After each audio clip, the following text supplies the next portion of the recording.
क्या rational self होना ज़रूरी है? आपने कई यूट्यूबर्स को देखा होगा या फिर कई जो इंस्टाग्राम पे इन्फ्लुएंसर्स हैं या कंटेंट क्रिएटर हैं, वो कहते हैं कि रैशनली आप किसी चीज़ को देखिए, क्वेश्चन कीजिए उससे। तो सबसे पहले तो हमें ये पूछना होगा और हमें ये देखना होगा कि क्या रैशनल होके हमारी चीज़ें आसान हो जाती है। तो आंसर है कि हाँ, हो जाती है आसान जब आप रैशनली किसी चीज़ों को देखना शुरू करते हो, जब आप अपने बिलीव्स के ऊपर क्वेश्चन करते हो। और रैशनल होने का मतलब ये नहीं है कि सिर्फ़ ये नहीं है कि जो भी कन्वेंशंस हैं, जो भी नॉर्म्स हैं सोसाइटी के, उसके ऊपर सवाल करना। रैशनैलिटी सबसे पहले शुरू होती है खुद के अंदर झाँकने से।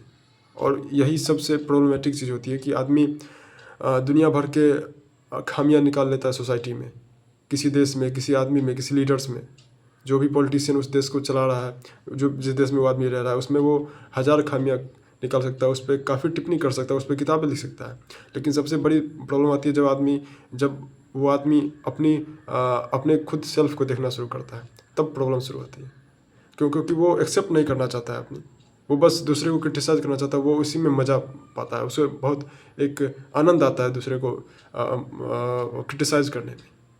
तो इसे इसे हम फुल रैशनल नहीं कहेंगे या फिर फुल रैशनल सेल्फ हम नहीं कह सकते हैं, क्योंकि जब तक आप खुद को नहीं देखोगे, जब तक आप खुद अपने अंदर जो बिलीव्स बैठाए हुए हो, तब तक आप एक असली रैशनल नहीं बन सकते हो। और रैशनैलिटी से ही जीवन में क्लैरिटी आती है। आप काल्म होते हो धीरे-धीरे, आप पेटी कॉन्फ्लिक्ट्स में नहीं फिरते हो। आपको इससे फ़र्क नहीं पड़ता है कि मैंने अगर कुछ खरीदा है या फिर मैं अगर इस काम में सक्सेसफुल होने वाला हूँ या फेल होने वाला हूँ, तो आप इस बारे में नहीं सोचते हो कि मेरे नेबरहुड में क्या सोचेगा या फिर सोसाइटी क्या सोचेगी। आप पेटी कॉन्फ्लिक्ट से दूर हो जाते हो। आपको इससे बिल्कुल फ़र्क नहीं पड़ता कि आपके बगल के पड़ोस में क्या हो गया या फिर कोई आदमी क्या कर रहा है या नहीं कर रहा है। आप उसे एक अवॉइड करना चाहते हो, आप उसे इग्नोर कर देते हो। और इससे आपके जीवन में क्लैरिटी आता है, एक काल्मनेस आती है आपके जीवन में। और आप उस रैशनैलिटी को यूज़ कर सकते हो अपने रिलेशनशिप में भी। क्योंकि अगर आप किसी रिलेशनशिप में हो और आप जो हो वो रैशनल हो, लेकिन आपका जो पार्टनर है वो इरेशनल है, बहुत बेवकूफ़ या फिर कोई किसी सोसाइटी नॉर्म के पीछे पागल है, जो आपको लगता है कि यूज़लेस है या फ्यूटाइल है, तो आप उसे भी समझा सकते हो। ऐसे नहीं कि उसे पूरे डंके की चोट पर कुछ कहना कि तुम गलत हो, वो भी उसका भी एक वे होता है। तो रैशनल सेल्फ का मतलब यही नहीं होता कि बस दुनिया में आप बुराई खोजो, आप दूसरे के अंदर क्रिटिसाइज़ करो, जो कि बहुत आसान बात है, लेकिन खुद के अंदर देखना।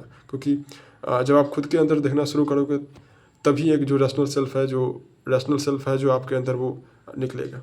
और ये कोई एक दिन का प्रोसेस नहीं है, नहीं ये 1 महीना का प्रोसेस है, नहीं 1 साल का प्रोसेस है, ये जीवन भर का प्रोसेस है। खुद को ऑब्ज़र्व करना, खुद के एक्शंस को देखना और एक ऑनेस्ट वे से देखना, तब होता है।